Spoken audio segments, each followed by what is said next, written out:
आज हम आपको डॉक्टर भीमराव अंबेडकर के बारे में जानकारी देते हैं, जिन्हें लोग प्यार से बाबा साहेब भी बोलते हैं।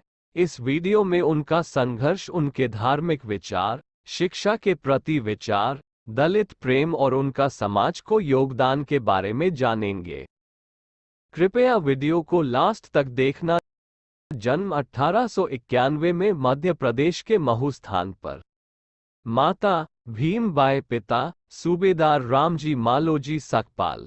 पत्नियां, पहली पत्नी रमाबाई व दूसरी पत्नी सविता अंबेडकर। शिक्षा, बॉम्बे विश्वविद्यालय से स्नातक और आगे की पढ़ाई न्यूयॉर्क में कोलंबिया विश्वविद्यालय एवं लंदन स्कूल ऑफ इकोनॉमिक्स। मृत्यु 6 दिसंबर 1956, स्मारक चैत्य भूमि, मुंबई में। भारत रत्न, वर्ष 1990 में भारत के सर्वोच्च नागरिक सम्मान भारत रत्न दिया गया। 1920 मूकनायक, 1927 बहिष्कृत भारत, 1929 समता, 1930 जनता पुस्तकें, एनिहिलेशन ऑफ कास्ट, बुद्ध और Karl Marx. The untouchable, who are they and why they have become untouchables. Buddha and his Dhamma, the rise and fall of Hindu women। मार्च 1927 में महाड सत्याग्रह का नेतृत्व किया। उन्होंने तीनों गोलमेज सम्मेलनों 1930, 1931, 1932 में भाग लिया। 1932 में डॉक्टर अंबेडकर ने महात्मा गांधी के साथ पूना पैक्ट पर हस्ताक्षर किए, जिसमें दलितों हेतु अलग निर्वाचक मंडल के विचार को त्याग दिया गया। 1936 में उन्होंने दलित वर्गों के हितों की रक्षा हेतु इंडिपेंडेंट लेबर पार्टी का गठन किया। 1942 में डॉक्टर अंबेडकर को भारत के गवर्नर जनरल की कार्यकारी परिषद में श्रम सदस्य के रूप में नियुक्त किया गया। 1946 में बंगाल से संविधान सभा हेतु चुना गया। वह प्रारूप समिति के अध्यक्ष थे और उन्हें भारतीय संविधान के जनक के रूप में याद किया जाता है। संविधान निर्माण में उनका बहुत योगदान रहा। 1947 में अंबेडकर साहब स्वतंत्र भारत के पहले मंत्रिमंडल में कानून मंत्री बने।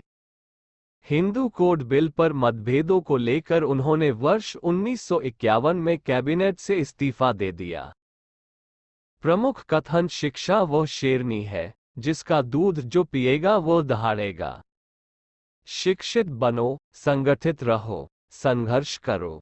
जीवन लंबा होने के बजाय महान होना चाहिए। अगर मुझे कभी लगा कि संविधान का गलत प्रयोग हो रहा है तो सबसे पहले मैं ही इसे जलाऊंगा। अपने भाग्य की बजाय अपने कार्यों की मजबूती पर विश्वास रखो। मैं किसी समाज की प्रगति को उसकी महिलाओं की प्रगति से मापता हूं।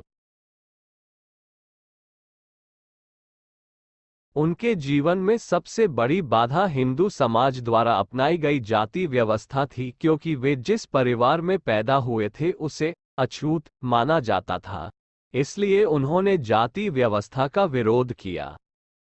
वर्ष 1935 में उन्होंने सार्वजनिक रूप से घोषणा की, मैं एक हिंदू के रूप में पैदा हुआ क्योंकि मेरा इस पर कोई नियंत्रण नहीं था, लेकिन मैं एक हिंदू रहकर नहीं मरूंगा। अंबेडकर मानते थे कि बौद्ध धम्म सबसे श्रेष्ठ है, क्योंकि यह संपूर्ण मानव जाति और समाज के लिए कल्याणकारी है। इसलिए उन्होंने अपने जीवन के अंतिम दिनों में बौद्ध धर्म को अपनाया। बाबा साहेब इस्लाम धर्म का खुलकर विरोध करते थे। वह मानते थे कि इस्लाम में आज तक कोई सुधार आंदोलन नहीं हुआ। उनका कहना था कि इस्लाम अपनी बुराइयों को पीढ़ी दर पीढ़ी धोता आ रहा है, जबकि उसमें कई सुधार की गुंजाइश है।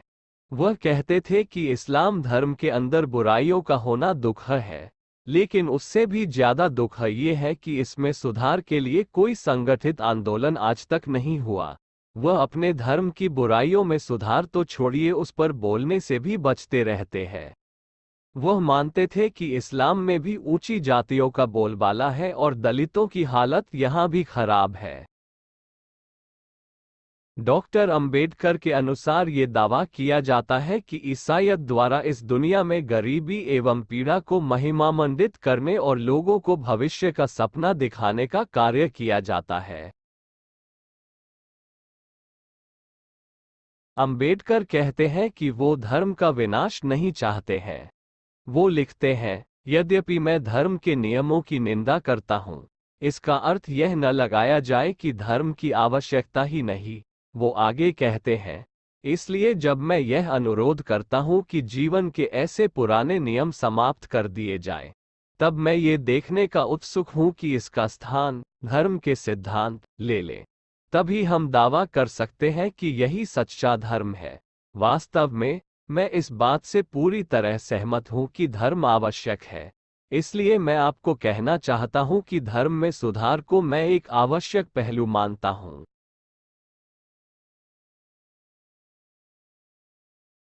अंबेडकर साहब ने शिक्षा पर बड़ा जोर दिया। उनका मानना था कि शिक्षा सभी के लिए समान रूप से उपलब्ध होनी चाहिए। विद्यार्थी की पहचान ज्ञान से होती है, फिर चाहे उनकी जाति, धर्म या आर्थिक स्थिति कुछ भी हो।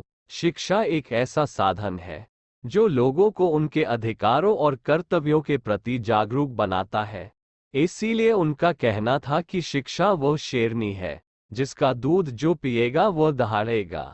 B.R. अम्बेडकर, जो स्वयं एक दलित थे, ने जाति व्यवस्था को खत्म करने की पुरजोर वकालत की और दलित संघर्षों का समर्थन किया।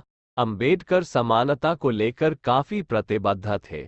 उनका मानना था कि समानता का अधिकार धर्म और जाति से ऊपर होना चाहिए। प्रत्येक व्यक्ति को विकास के समान अवसर उपलब्ध कराना किसी भी समाज की प्रथम और अंतिम नैतिक जिम्मेदारी होनी चाहिए।